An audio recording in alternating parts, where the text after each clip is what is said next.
In this silver stacking story, I turned a no-no into a go-go.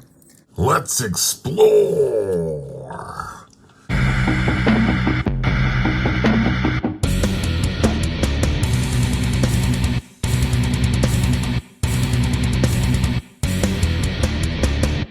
Yeah, fractional silver. That is the third rail of silver stacking. I strongly advise you not to do it if you are strictly stacking silver. Now, there have been cases where I have bought fractional silver pieces because they look cool. They're pretty neat to have in the collection. I'm going to show you an example of a fractional silver piece that I paid a fairly decent amount above spot for, but not too bad. Nonetheless, this is one of those that, a little 20-gram poured silver bar. This is something that is just kind of neat to have in the collection.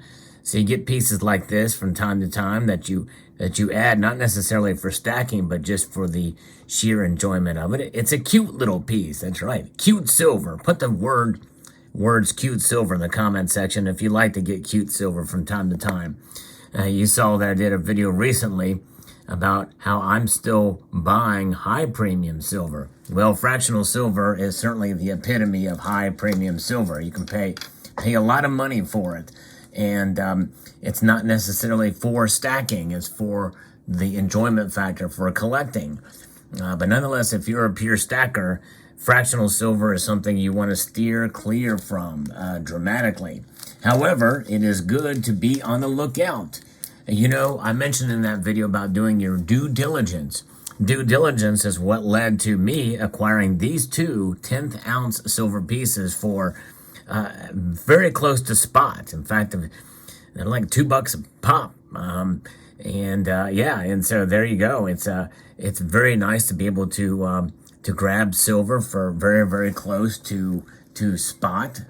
If you can do that, if you can find those deals, I certainly would capitalize on them to diversify your stack, because if anything, you could probably resell them and make a little bit of a profit if you want. But it's always nice to have something in the pocket, pun intended, just in case the need were to arise for fractional silver. And you never know what could happen down the road where it's going to become handy or useful.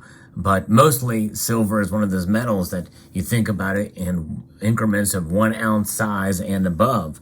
But fractional is certainly something to consider. You think of the silver dime, and that's under a tenth of an ounce. That's 0.07 ounces. And that's typically what we would buy in order to get the fractional size silver. But if you can get full a 10th ounce or half ounce or quarter ounce size silver, for not a whole lot above spot, you're doing quite well. And part of the way you can make that happen is to develop a relationship with your local coin shop. I can't stress that enough. I think it's good that we buy from some of these online dealers, but the best relationships you're going to have are going to be with your local coin shop, where you can meet them face to face. And usually, they will pass the savings that they get when they buy these pieces on to you. And this is one of those cases, they pass the savings along to you if they can make a little bit of money, and they can profit a little bit, and you can get some silver for a good deal. And if it's fractional, all day, every day, I would consider it. It's a good idea to do. But nonetheless, that's typically the case here. Now, usually when you sell this stuff back to a local coin shop, they're not going to give you the premiums back for it that you paid.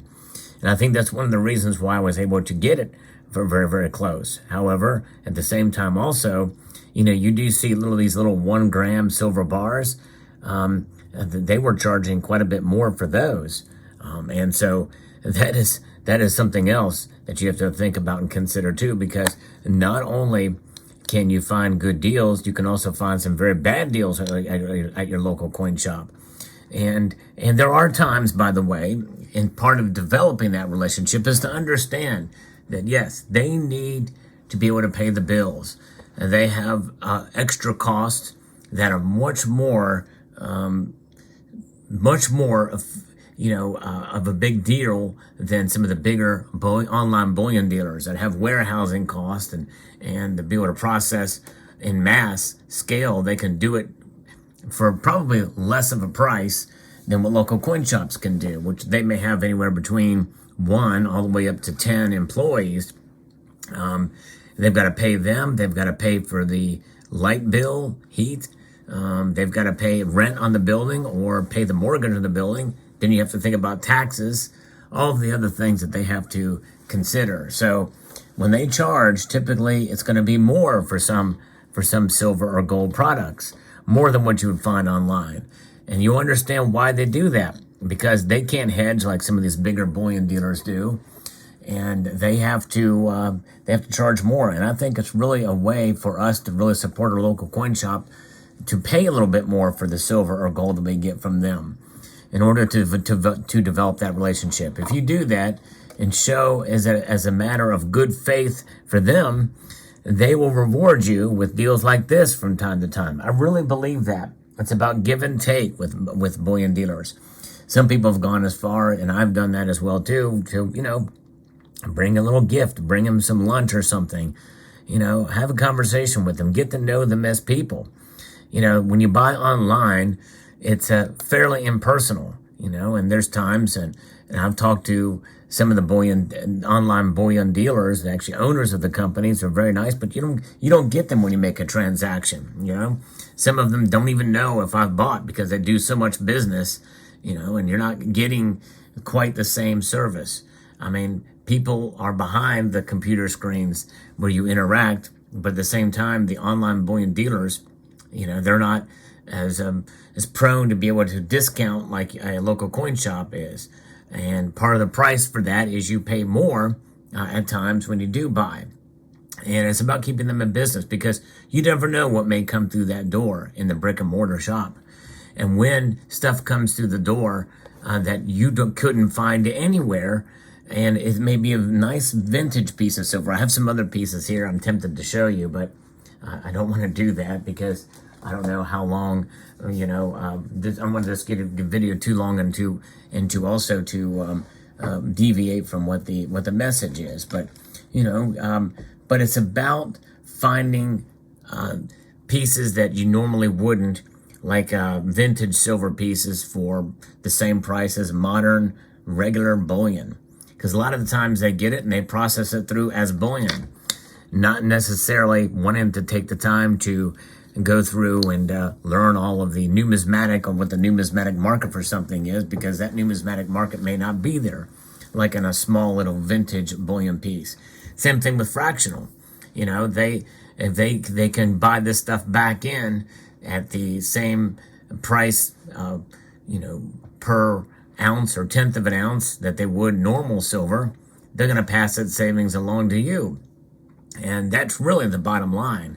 It's about passing that savings along to you when they probably could have charged more for it if they were to sell it on eBay or what have you. And that's part of the nature of doing business. So you enjoy it, you take advantage of it when you can, and then you also take part in that give and take exchange with your local coin shop. It keeps them in business, which you will benefit by getting some pieces that you normally otherwise would not find elsewhere.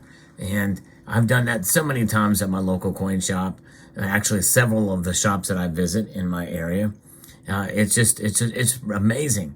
And so it's in our best interest that these shops stay open. They are struggling because they're having to compete with the big bullion dealers. And so I think for those of us who talk about buying online so much and getting the best deal above spot, that is, for a stacker, that is definitely the first and foremost goal. However, I do think there are some caveats to it, and this is one of those areas where it will certainly help them if you pay a little bit more for spot for silver from time to time, so that in due course you will either find something that you think is cool or neat, or you'll find fractional silver for about the same price above spot as for a 1 ounce size. So there you have it. Let me know what your thoughts are in the comment section below. I hope you enjoyed this video. I'd like to extend a multitude of gratitude to you all for taking the time to watch and encourage you to please rate, share, comment, and subscribe.